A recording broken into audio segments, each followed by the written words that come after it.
Hi everyone, Pastor Asher here. If you're watching this, that means we can go out, we can eat out, and maybe even we can stay out. I don't know. I don't know about you, but for me, I find it's a bit strange that, besides going to the supermarket, we can head to other places as well. So I thought today, I'd like to bring you with me as I check out the different parts of Singapore and find out what has changed, after this circuit breaker. So come on, let's get going. One of the first things we need to do before we go out is that we make sure that we have what we need so that we can stay safe. First of all, I've got my camera things to help me to film and bring all of you along on my journey. And this is my battery pack in this pouch. You see, I can open it with one hand. Oh look, that's my cable and my power bank and a phone, because someone's gonna call me and I need to call someone, or maybe check a map because I don't know how to travel around Singapore. How about wet wipes? Yes, you need wet wipes and antibacterial wipes, making sure that whatever I touch is clean before I even touch it. And hand sanitizer, very important. We all need to bring this too, is very important. Earphones, of course. Mask, I'm gonna wear my mask. I cannot forget this, my mask. Tissue, and an umbrella because it's raining. And of course a cap to wear on my head.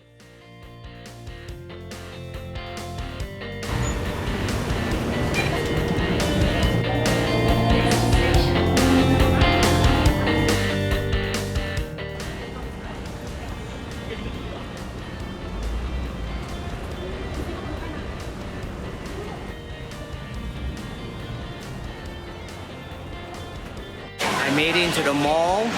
You need to scan twice to come in. First is when you enter the main entrance, and second is when you enter the food hall. Then you gotta scan. It's quite crowded, there's a lot of people. But I'm gonna get one thing that I've been thinking about eating since before the circuit breaker, and I'm gonna show you what it is.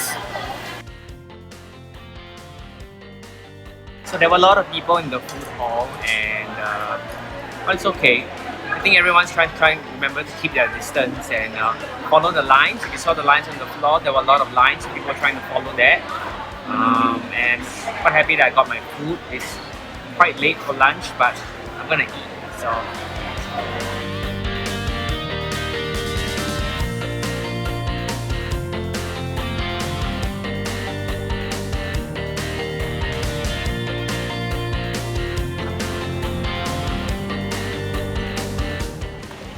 That was my adventure into a little mall.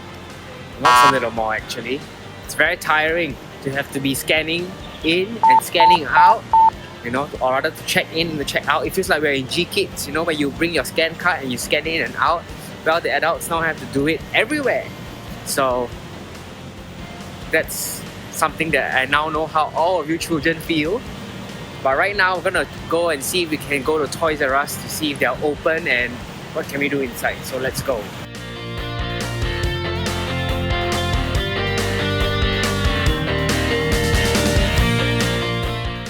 So that was fun exploring Toys R Us.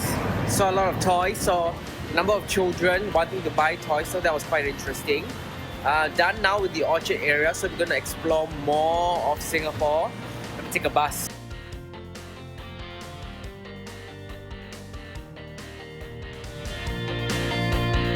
Children, one of the things that I'm most thankful for after 2 to 3 months of staying at home is that I'm able to see all these buildings in real life again, not just in pictures. Behind me is Parliament House. It's where our laws are being formulated and formed and written. And one thing I thank God for is that we have a government who takes care of us and who looks after us even during this COVID-19 season. And for those taller buildings at the back, I'm reminded about how your mom and dads are provided for and have God as their provider, right? Providing them with jobs and work. And I believe that God continues to provide for both you and for me. So here's a fun fact about this river. Did you know that you used to be able to stay by the river? Those used to be houses. So you could stay by the river. In fact, I know of someone, a man who, his childhood was about playing in the river. So for all of us, we play in playgrounds, right? Or some of us, we play on our Xbox or on our phones. But for this man, his playground was the river, so he played in the river. So that's quite interesting. Hi children, I'm finally back home.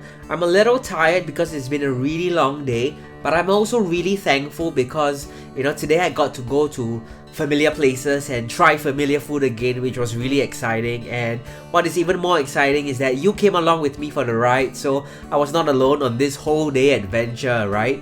So as I was out walking around, I realized some things have changed. Well, first of all, there are a lot more people going out now, compared to March or April, where a lot more people were staying at home and things like that. Now there are a lot more families, a lot more children going to the malls, going out to eat. So that's really interesting to see. People getting used to the idea that it's okay to be going out. But I know that not everyone is ready for that yet. So if your family is not ready to go out, don't rush, don't be worried, be patient. There will be a time when we can all go out together.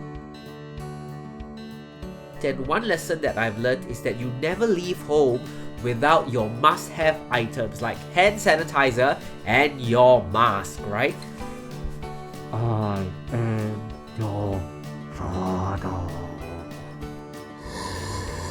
Never leave home without this. The second thing that I've learned is that it is so easy to fall sick. There was one occasion when I was out that I was about to sneeze and I was worried and I panicked because I was wondering, do I sneeze into this? Then that would be really disgusting because I sneeze into this, all the germs will go inside, and then I'm wearing the mask and it stays inside. But do I take out my mask and sneeze? I might sneeze on someone, so what do I do? It caused me to be thankful that in this whole COVID-19 season that God was protecting us in this time. So that's really something that I was quite thankful about, to God for at least. And the third lesson that I learned is that there are a lot more instructions and boundaries to follow, and about instructions like wearing your mask and things like that. And it might be a bit inconvenient, but actually boundaries keep us safe. So you might be wondering, what is a boundary, right? It's a very big word, boundary. Okay, it's a very big word. So a boundary is basically a line that shows how far you can go. If you read maps, the way we can make out the different countries or cities is by looking at the boundaries, and it is a line that separates one country from another. So if you see Singapore, the map of Singapore for example, right? Here are the boundary lines of Singapore. And if you're a Singapore citizen and you stay within those lines, that means that the Singapore government will be able to take care of you. Confirm, chop, stamp, 100% guarantee. But the moment you leave those lines, you leave the area that is marked out by those lines, it is a lot more difficult for the Singapore government to look after you, right? And in the same way, in this season where we find ourselves being able to go out more and more, there are more boundaries that separate us from one another so that we can be kept safe, right? Because the virus is still going around and we want to make sure that we are all well protected, right? So one example of boundaries that we saw today is a signs telling us to wear your mask at all times, or signs telling us to keep 1 meter apart, or don't hang around outside for too long. Now these are all boundaries that keep us safe. So some people don't like boundaries, or they don't want to follow them, and maybe it's because the boundary is very inconvenient. Like, I'll be honest, this is very inconvenient, right? It sometimes gets really stuffy, and sometimes people don't understand why the boundaries are there. And so these people ignore the boundaries and do their own thing. But the result of that is that everyone who is near this group of people who are ignoring and doing their own thing, right? Everyone around them are no longer safe. Instead, they have a higher chance of falling sick. And as we start to go out more, I've read of many people, or rather there are stories of many people who don't really follow the boundaries. Recently a group of people got in trouble because they did not follow the boundaries. They were not wearing masks, right? They did not keep enough distance between one another, and as a result, the restaurant where this incident took place had to close, and the businesses around it, right, they could not earn as much money as they could. Their businesses were affected, and that's actually quite a sad piece of news to hear. Children, I know that you may have these boundaries to follow at home as well.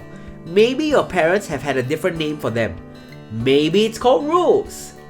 Well, it's normal that we sometimes don't understand these rules or boundaries, and sometimes we break them.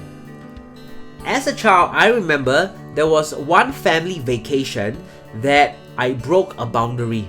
Yeah, let me share with you more. So we were staying in this hotel, and this hotel had this really nice pool that was quite deep, and around the pool was a little raised platform or ledge that you could walk on, right?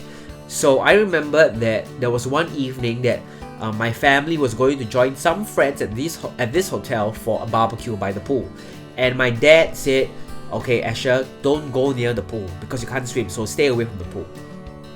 Guess what? I went near the pool. I did not just go near the pool, I decided to walk on that raised platform or ledge, which was not very big, it was actually quite small, quite narrow. And I decided to walk on that platform, and well, as expected, I tripped and I fell into the pool. Not just any part of the pool, the deepest end of the pool. At that point, I can't even swim, I needed a float, but I don't have any float, so I was sinking deeper and deeper. And keep in mind, I had already showered, so I'm gonna get into such big trouble for this. Anyhow, my dad ran over when he saw me, falling into the pool. He grabbed me out of the pool. He brought me back to the hotel room where obviously I experienced the consequences of my decision, right? You see, children, many of the rules our parents give us, it's not because they want us to feel lousy about ourselves or, for our lives to be so boring and not fun, okay?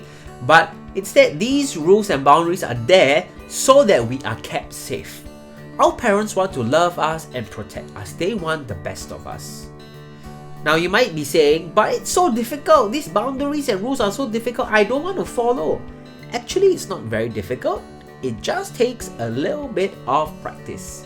In Titus chapter 2 verse 12, we read that God's grace teaches us to say no to godless ways and sinful desires. We must control ourselves, we must do what is right, and we must lead godly lives in today's world.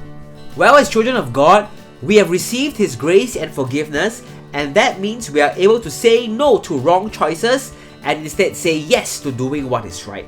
So in the days and the weeks to come, right, we will have more and more chances where we'll get to go out, we get to play outside, we get to meet our friends, we get to play in the playground. We're gonna get to do all these things. But our parents want us to be safe. Our parents are gonna give us some boundaries, right, to keep us safe. Let's say yes to them because our parents love us and the boundaries that our parents give us help us be safe.